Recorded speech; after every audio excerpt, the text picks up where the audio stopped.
everyone, and welcome to the second episode of the Debatable Discussions podcast, where we're going to tackle questions from the worlds of philosophy, history, politics, and more. However, today we are focusing ourselves on history and revolutions. So every week we'll be uploading a new episode exploring a different theme and/or issue. Episodes like last week will only last around 25 to 30 minutes long, and we'll explore everything from nepotism to meritocracy and free will. So today we're going to take a look at the past, and in particular revolutions of the past and their impact on society. So yes, we will be discussing revolutions, whether they're the biggest force for change in history and their impact. However, we'll be taking a particular focus on the American, French, and Russian Revolution. So, John, you're a bit more of a historian than I am. So I say we start this way with you explaining the American Revolution and really how it started and why it did. So what do you think was the main issue then in America at the time? So I think there was one main issue in America, and that was effectively taxation, and what that stemmed into was political representation. So, firstly, the American Revolution was a period between 1765 to 1783, which was firstly sort of hostilities and acts of resistance towards the British, and then became the War of Independence that we all famously sort of know and have heard of. But so the war started mainly due to a huge frustration amongst the colonialists because of taxation.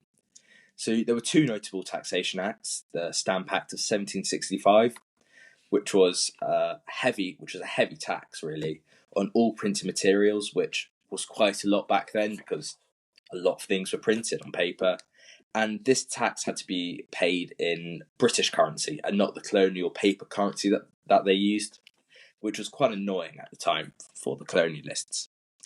So this act led to the Stamp Act Congress of later on that decade, and that sort of Congress was really the first major political sort of force against the British Empire that really anywhere in the empire had seen. And it really represented the main reason for the American Revolution, and that was their frustration at not having representation in British Parliament, and also their frustration of being subject to these heavy taxation acts. Could you give us any sort of leading figures in the American Revolution? If there's a couple of people everyone should know, who do you think are those? I mean, obviously the first one that will spring to anyone's mind is George Washington. You know, he led the Continental Army against the British, became the first president. So he's obviously the most major figure, probably. However, another interesting one, quite controversial figure nowadays, is Samuel Adams. He set up sort of lots of committees and groups against the British. Notably, he was involved in the Boston Tea Party. Could you explain what that is, just in case anyone doesn't know? Yeah, so the Boston Tea Party was after a tea act by the British Empire to help promote the British East India Company's tea trade to the 13 colonies. And as the British Empire wanted to increase the volume of trade, they created this tea act, which would lower the tariffs on trade from the British East India Company to encourage people to buy from there. However, they hated it. They hated how Britain was forcing them to do something.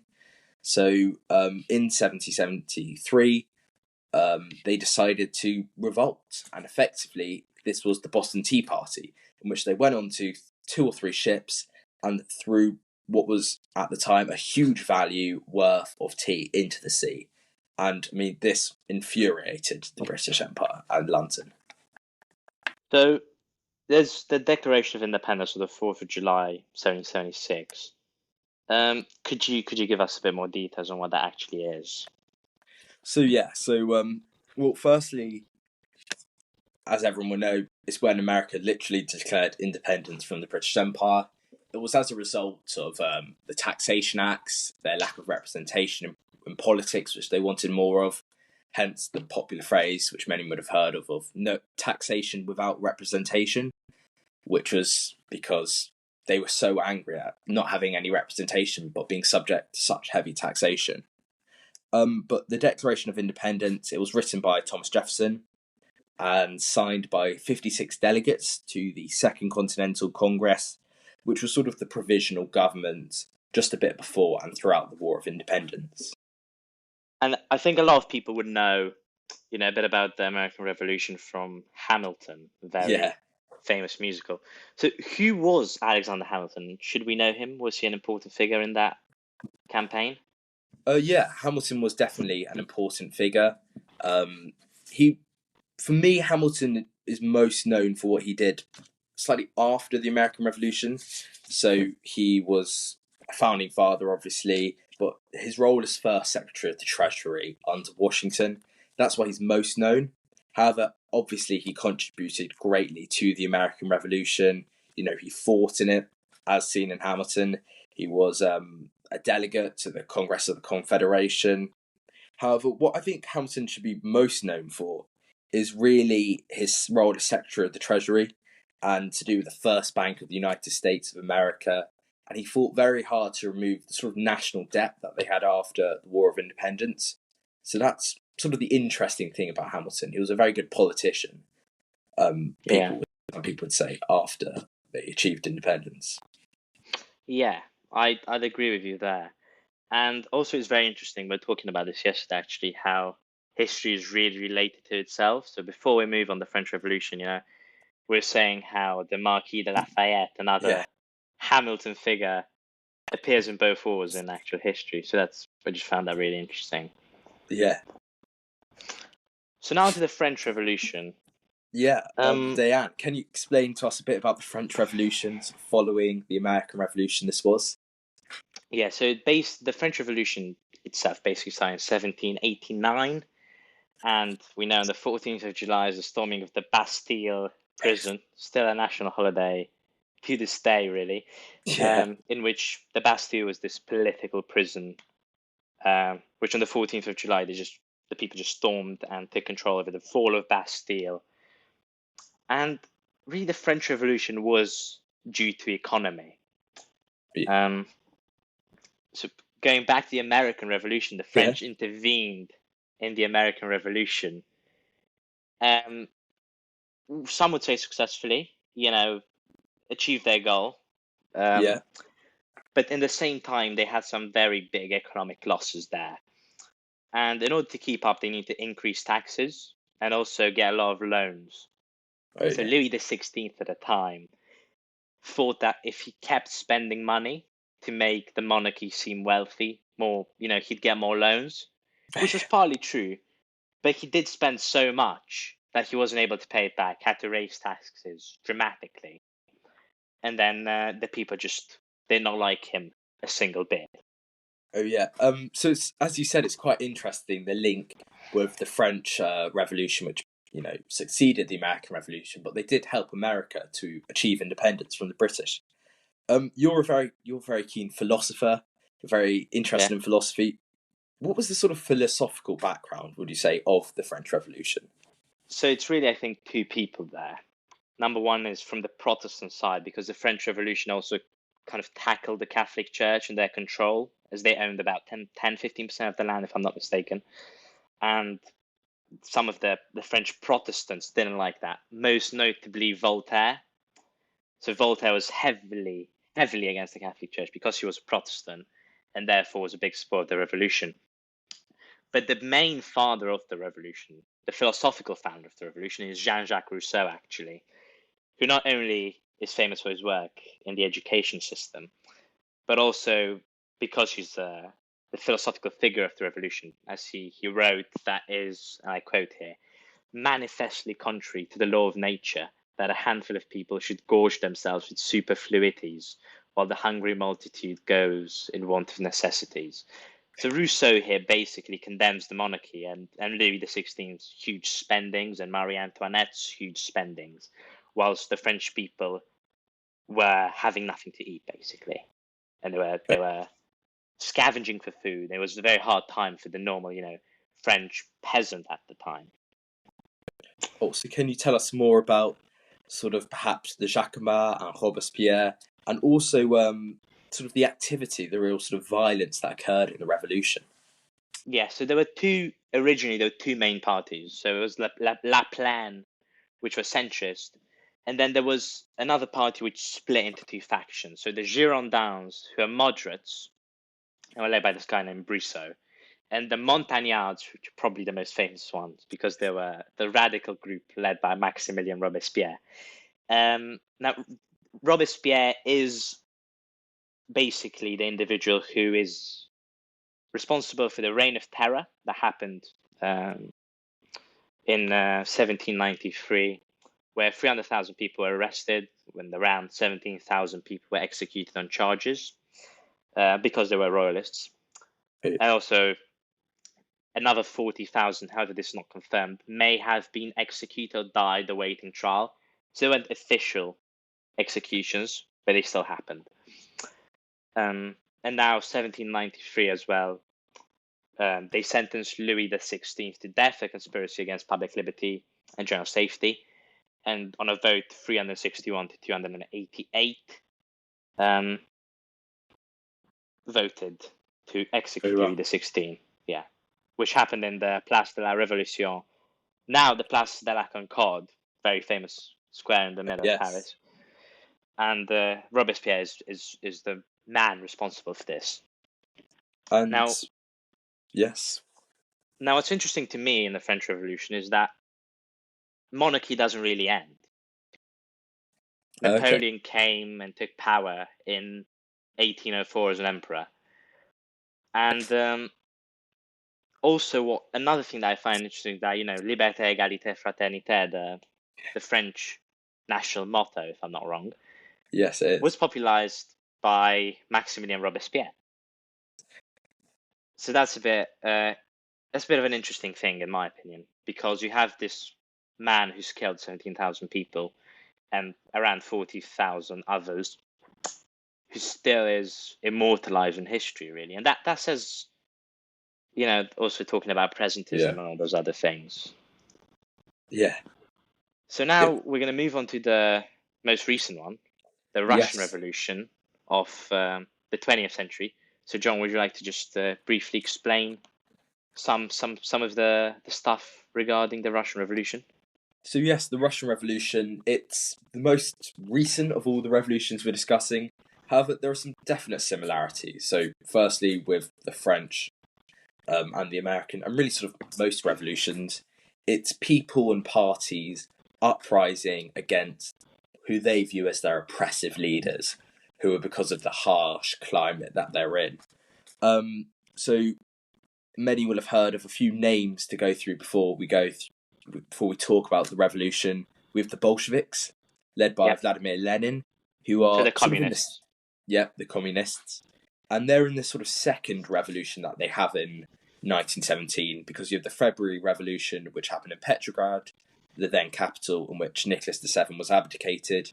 And then you have the October Revolution, led by the Bolsheviks and Lenin, in which they did this sort of armed insurrection against the Russian provisional government. And, after that, they had a Russian civil war against the White Army. And then eventually, Lenin managed to become leader of Russia.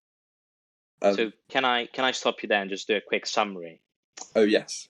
So in February, Nicholas II, the Tsar, abdicated, but he wasn't killed then. So he was killed in the October Revolution. Yes. Oh, yes. And in the October Revolution, Lenin targeted both the royalists and another group of people really in charge. Oh, yeah. Okay. So, yeah, he also was also against the Russian provisional government, which was the sort of government installed from the February Revolution. And really, with the Russian provisional government, little improvement was seen. And, the causes of this revolution were because of the poor living conditions, the famines faced, a huge loss in people, money, and prestige from both the Russo-Japanese War of 1904 to 1905 and World War One, which was quite harsh upon the Russian people. Huge casualties for the Russians. Yeah. Yeah. And it really sort of deteriorated the domestic conditions in the country, and also Russia as an international force. That was a huge reason for why Lenin and the Bolsheviks decided to revolt. Also, I I was was going to wanting I was wanting to ask you there. Do you think, because we've spoken about revolutions which have been generally seen positively upon, apart from this one. So how can a revolution also be a positive thing? I was wondering, or a negative thing? Which? Yeah, I mean, I think with revolutions, people do them. The intention behind a revolution is effectively positive. It's because people want to basically get out of the conditions they're living in at the moment, and they want to escape their ruler to be living in effectively a better society. That's why a lot of revolutions we see are about economic conditions, political oppression, because these are the things which really frustrate people and make them angry at their leaders. And thus they say, why don't we just revolt? Why don't we install someone else's leader who can get us out the huge mess our country is in? Yeah, Yeah, I mean, what do you think about the sort of impacts of revolutions and so forth, Dan? I think they're the number one sort of bringer of change, if you can say that in a way. Yeah, So I think with our revolutions, not only political ones, we're talking about, other types of revolutions, so the agricultural revolution of 10,000 BC, yeah, which invented property as well. A revolution is really a significant time in history of change. That's how I define it. But I was talking with a friend about this actually a couple of days ago. You know who he is. Um, that if you have a revolution and you're led by a charismatic leader, so Lenin, for example, you know, it's very hard to see also the negatives of the revolution. So I don't yeah, think any of the Bolsheviks really realized fully, okay, well, we're getting rid of this government, but we're going to have Lenin instead with his policies. They're just, yeah, okay, let's get rid of these people and let's decide what we're going to do later, which I think is also very dangerous, possibly. yeah. I mean, that's a key thing about revolutions. As people are sort of trying to escape their current lives, they're very optimistic in revolutions, and people think by getting rid of our current leader, we're going to be able to live in a world which is so, in a society which is so much better. And they don't realize that, being a leader of a country is obviously extremely hard, and Yeah. it's almost inevitable that there's going to be a few sort of messes and incidents that the country eventually gets into. Yeah, a few Um, mistakes as well. so yeah, going back to the agricultural revolution, this is one that we haven't mentioned so far in the podcast. However, it's arguably probably one of the most transformative revolutions in history. So Dan, Yeah. can you please explain a bit more about the Yes, agriculture?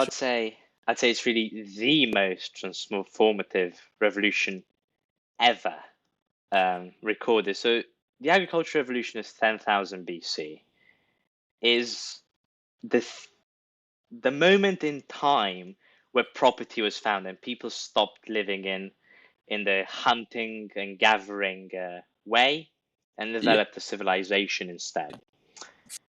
And what actually mean is that that's when trade began, because before you just have people going out, fishing for the family, or killing a wild animal just for their family.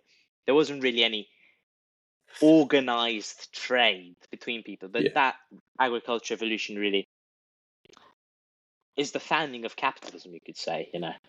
yeah. So it sort of created this private property, which many philosophers will say has caused huge issues since. Yeah. It's definitely, I would say, I'm a capitalist, but I would definitely say property is the cause of conflict, for better or for worse.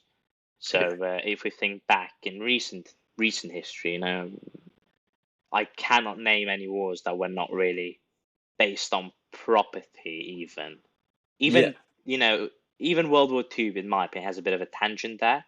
So, Hitler wanted Russia, yeah. And he and wanted then he wanted to expand. He wanted more property.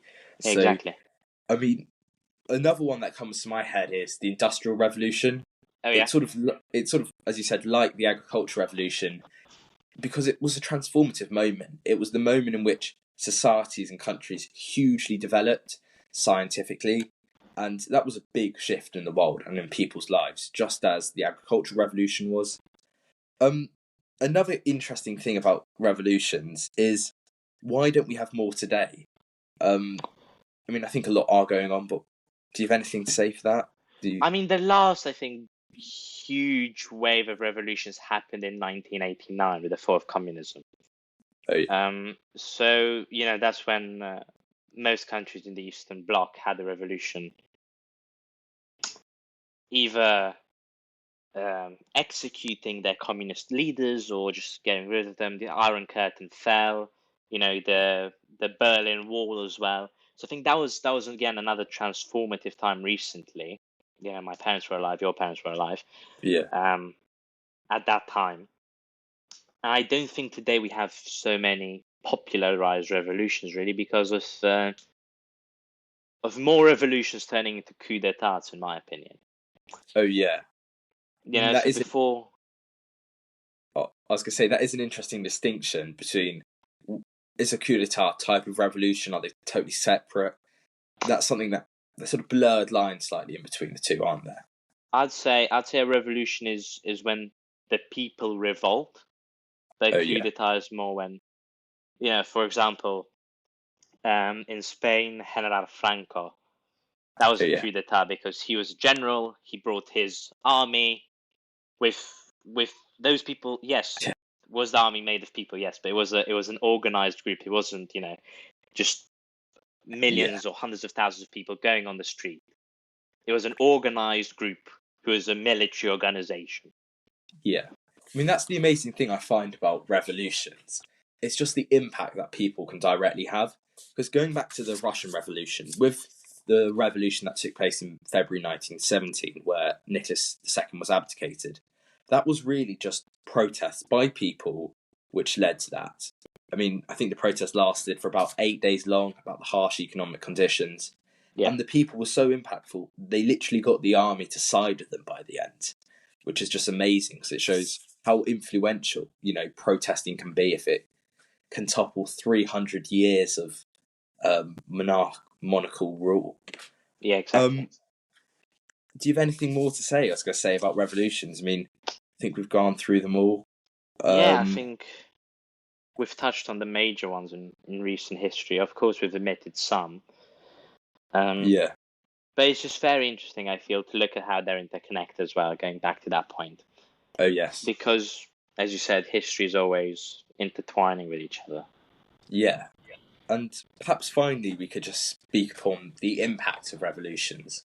And as we've mentioned with all the ones we've gone through, they really mark a transformative moment in a country or in a society. Whether you've got the agricultural revolution, which changed the world irreversibly, or just a revolution in a country like the French, American, or Russian, it signifies a change in time and a change in ruler and also a change in sort of the country's conditions And uh, values as well, I'd say. and values. Yeah, that's the amazing thing about revolutions, and that's why they're such a big force for change. That's what they're because they really symbolise the end of an era and the starting of a new era with a different type of government, perhaps different ruler, different political and economic conditions. Yeah. So thank you everyone for listening to the second episode of the Debatable Discussions podcast. And who are we going to have next week, John? Well, we've got a special guest coming in to talk to us about nepotism versus meritocracy. That will definitely be a very good episode to listen to, and I would encourage everyone to come back and listen to it next week. Thank you very much.